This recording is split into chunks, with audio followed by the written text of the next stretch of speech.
Welcome to the Nerds of Comedy. Today we are talking about the Johnny Depp cult classic, Crybaby. Also on this episode, we are joined once again by Hillary Stallings. If you remember the last time Hillary was here, she gave us a cheer. This time, she sings us a song. Also find out what I would do if I wrote Crybaby, and Hillary wears a ponytail. Why is that important?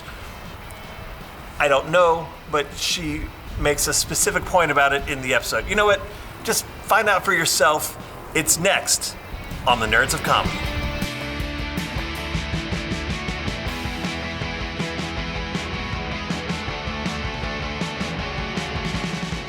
Welcome to the Nerds of Comedy. We are here at the Charleston Comedy Festival with returning champ, Miss Hillary Stallings. What up? Yay! And today we are talking about... I'm the king. King, Crybaby, I'm the king.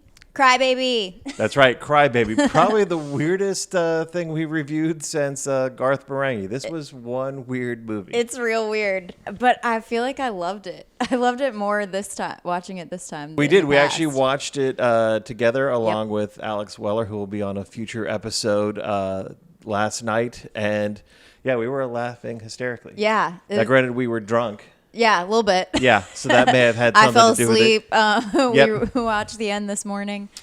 Yeah. So, real quick, what is Crybaby about? So it's kind of like campy, bad Grease. Yes. That's pretty much how I would describe it. It's about two groups of high school kids. One group's called the Squares, and one group's called the Drapes. And there's kind of like a Romeo and Juliet story. Yeah, it's like this weird Romeo and Juliet West Side Story meets Grease meets Freaks. Yeah, a lot of freaky. So it's written and directed by John Waters, who is known for his kind of out there movies. He did Hairspray, right, which had Ricky Lake, who was also in Crybaby. Yep. Crybaby himself is played by Johnny Depp, and he is smoking hot. Yeah, a 1990 Johnny Depp. He's so hot in this.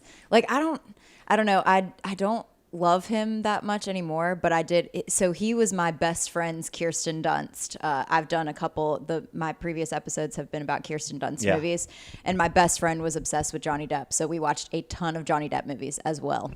So he is the leader of the Drapes. Yes. Falls in love with the kind of prom Allison. queen of the Squares. Yep. Yeah, they sing a lot. Yeah. So it's kind of a musical, but for the most part, all of the musical elements are them actually performing on a stage. So Crybaby Walker, Johnny Depp's character, is he's kind of like this rockabilly like king of the rednecks. Elvis. Yeah. Yeah. I'm the king. I'm a king. I'm a king. And there were a lot of Confederate flags strewn about. They kind of make the square or the Drapes out to be like kind of redneck punk rockers, which I guess might be what you would classify rockabilly as. Yeah, I would say so. Yeah, so they throw a bunch of Confederate flags in their like clubhouse, Turkey Point. Yeah, which is weird because it's set in Maryland, and maybe I'm wrong, but I never would assume. I don't think of Maryland being part of the South. I think some of them want to be. Maybe, I guess so. Yeah. Maybe, well, especially maybe in the 1950s. Yeah. But it was weird because the Dregs are friends with the black community. Right. But yet they have Confederate flags. Yeah. I mean, Alex had mentioned like maybe they just doubled down on the redneck, and that's why they threw in the Confederate flag. It cannot be said enough that this movie is so over the top, so melodramatic. So everything that they threw in, I think, is trying to like be over the top and be super melodramatic. Every encounter with any actor, like any emotion, is just like totally exaggerated. Well, we talk a lot in improv of like kind of setting that baseline reality, and we're always talking about like trying to play the scenes as real as possible. there really is no baseline reality. Yeah, everybody is like, and I think that's part of like John Waters kind of like his thing is that all his characters or all his movies are super campy. Yeah. All his actors are incredibly over the top. There's a character, Hatchet Face, who is one of the I'm doing dregs. the face right now. Pay attention to me. Yeah. That's good. I'll make sure I'll zoom Drapes. in on that. Drapes. What do I keep you saying? keep saying dregs. Oh, see, that makes more sense because they're the dregs of society. Okay. If I wrote Crybaby, I would have called them the dregs. But you didn't. So why drape? I don't know. See, mine makes way more sense. Man, I don't know. It is drapes, right? I think so. Yeah. We were drunk when we watched this. Yeah, it's drapes. Yeah. It's definitely drapes, but I don't know why they picked that. All right. If I'll go back and edit all my dregs into drapes. Okay, thank you. Yeah. I appreciate that. But she is, her whole reason of being is that she's super ugly. Like, they go out of her way to make this woman as ugly as possible. But all the guys are so sweet. Like, anytime they talk to her, they're like, "You're beautiful, baby." And she's like, yeah, it got really kind of yeah. Anytime she gets on the screen, she's like, "I'd kick a square's ass for you in a minute, Mrs. Ricketts." At one point in the movie, there is a giant fight between the squares and the drapes. yes. And all the police come, and the drapes are the one who get in trouble, even though the squares start the fight. And Johnny Depp gets thrown in juvie. Yep. And Hatchet Face and her boyfriend go to break him out of prison. Yes. And they steal a helicopter. Mind you, This these are is one two of my favorite scenes. two high school kids steal a helicopter, landed in the courtyard, and they have this weird chase scene Yeah. to the song Rubber Biscuit. Is that the song? Yeah, it was made. It was a song from the 50s. It was made more famous by the Blues Brothers. It was one of their big songs. But yeah, this chase scene, and they can't find Johnny Crybaby, so they end up just leaving. But at one point, they burst through a movie screen. Some of the prisoners are watching Creature from the Black Lagoon. Yeah, and it's the reveal of the creature. Yeah, and then Hatchet Face bursts through the screen, and the prisoners are all watching the movie, and they have 3D glasses on, even though I'm pretty sure Creature from the Black Lagoon was 2D, but I don't know. Yeah. I have to research that. It's But better that they have 3D glasses on. Yeah. But she's being chased by cops. She bursts through the screen, but has like this 15-second thing where she just stands there making these weird faces. Like I said, everything is completely over the top. And then the prisoners like lose it. They're screaming. Yeah. Like All these grown they're men. falling back in their chairs, and they like all domino and fall back in their chairs. Oh, it's so good. And there's just a bunch of other weird characters. So Allison, her grandmother, runs the charm school in town, is very anti-drape for like the first 15 minutes of the movie. And then she kind of has this weird change of heart where Johnny Depp shows up to take her on a date. And she lets her go. Yeah, She's like, just don't get your dress dirty. Right, which was kind of a weird change. Yeah. But then, but I liked it because the drapes are, while they're a little rough around the edges, they're way nicer and they're way more like community oriented and family oriented than the squares are. Yeah, that is true. Yeah, the leader of the squares who starts dating Allison at the beginning of the movie is just like a dick all the time. Yeah, and you get that feeling immediately, and yet like the drapes who, like I said, are supposed to be this kind of like outcast group. They're actually like really lovely to all their girlfriends and, like build each other up all the time. Almost wholesome. Yeah. In a way, there's one character, who is it?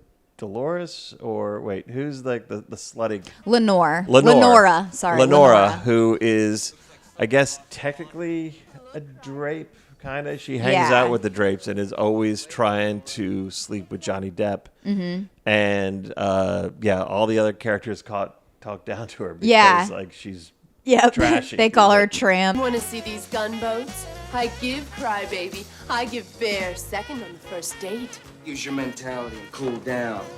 Yeah, Lenora, your bosoms ain't nothing. Better watch it, bozo. You might catch a cold. But I love this grandmother character because then all the drapes get arrested, and there's a moment where like she could stand up to defend him, but doesn't. But then 10 minutes after that, she's helping lead the fight to break Crybaby Out of jail. Yes. Yeah. The way they get Johnny Depp out of jail, they decide to have like a sing-along outside. And that's how they convince the judge to get him out of jail. Please, Mr. Jailer, won't you let my man go free? Yeah, the song softens the judge's heart to the point where he lets Crybaby out of prison. Although they imply that the grandmother is kind of romantically interested in the judge. Yeah, I think that actually really But then there's was a the scene reason. where like as she's singing and doing her weird little dance, she's grinding up on the other prisoners. Yes. So it's really in a kind very of strange. wholesome grandmotherly way. Yeah. Meanwhile, all of the drapes and Allison are like basically having Dry humping. humping the visitor window Yes. in the jail. Yeah. So Crybaby is released. You would think that would be The end. the end. Nope. But no, they decide to challenge the leader of the Squares to a game of chicken. Yes, but Crybaby and what is the guy that is the leader of the Squares? I don't know. He doesn't matter. Well, I I mean, like him. they made him out to be as kind of bland as possible. So So they're on top of the cars rather than being in the cars, and then basically everyone they love is in the cars. yeah, it's weird. So it's like this extremely dangerous game of chicken. Yeah. And Crybaby has his grandfather, Iggy Pop, drive, and his grandmother is in the car, and his Ricky Lake, his kid sister, who is pregnant, and in labor, is sh- in his car. Yeah. And then the Squares are in their car, and then they kidnap Allison's grandma and throw her in the car too. and literally say, as they're throwing her in the car, "You were born a square, you're gonna die a square." Yes. And then they have this, the game of chicken with Johnny Depp and the leader of the Squares singing. Yep. High school Hellcats on our own. That's the song that they sing. Yep. But there are no Also, stakes in this. Like, I don't know if you heard this, Mm-hmm. but I think that he said, and correct me if I'm wrong, I think before he gets on top of the car, Johnny Depp gets on top of the car, he tells the leader of the Squares that he's going to sing a colored song. This chicken race tonight is for my daddy. And I'd like to sing something in his memory, something hillbilly. Something colored.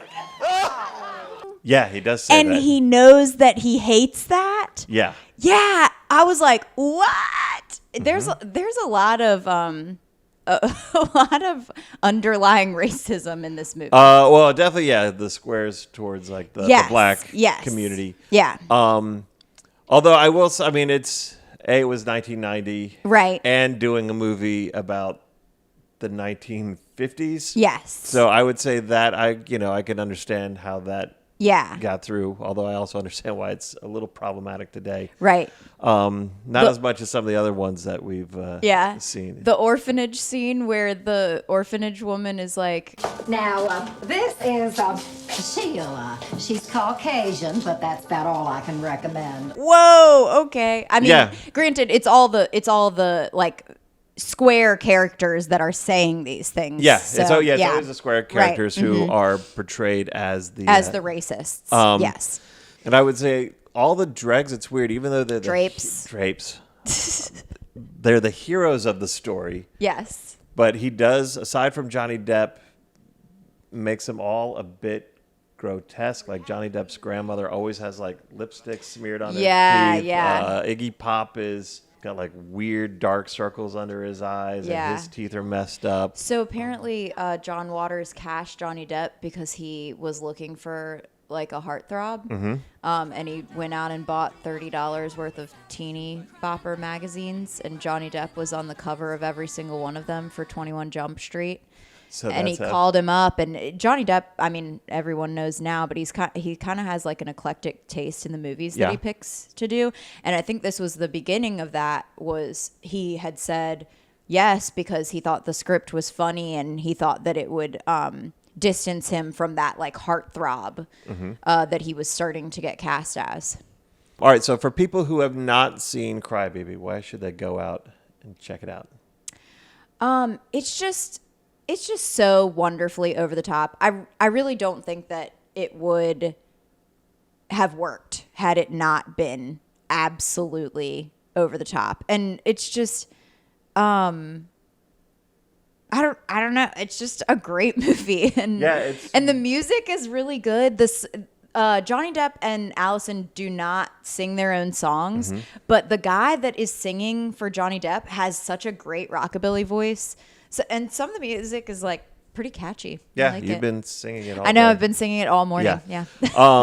So, yeah, it's really a hard movie to kind of like define to people when people are, so what is the movie about? And it is this really kind of demented look at like the 1950s. Yeah. Thrown in with some weird I could music. relate hard. When I first saw this, I was young, and I could relate hard to Allison's character because I'm like this like goody-goody that always wanted to be like a little pop punk princess. So when I first saw this movie, I was sold because she was like, there's some line. She's, I'm tired of being good. Yeah, I'm tired of being good. And then there's another one that's like, something about her being like a drape in a square's body or something like that. Yeah. And I was. Or a dreg. Or a dreg, yes. Yes. But I could relate to her pretty heavily. I can see that. Yeah. Yeah. You are pretty square. I wore my ponytail, my square ponytail today. Oh. Yeah. All right. So that is Cry Baby. Go on and check it out. It is, I would say, definitely worth your time. I give it a Definitely. thumbs up. If you like the Nerds of Comedy, please like our channel, subscribe, like our video, share it with your friends. In the comments, leave a suggestion for a movie you want us to watch, or a TV show, or a sketch. For the Nerds of Comedy, I'm Sean. And I'm Hillary. We'll see you next time. Bye.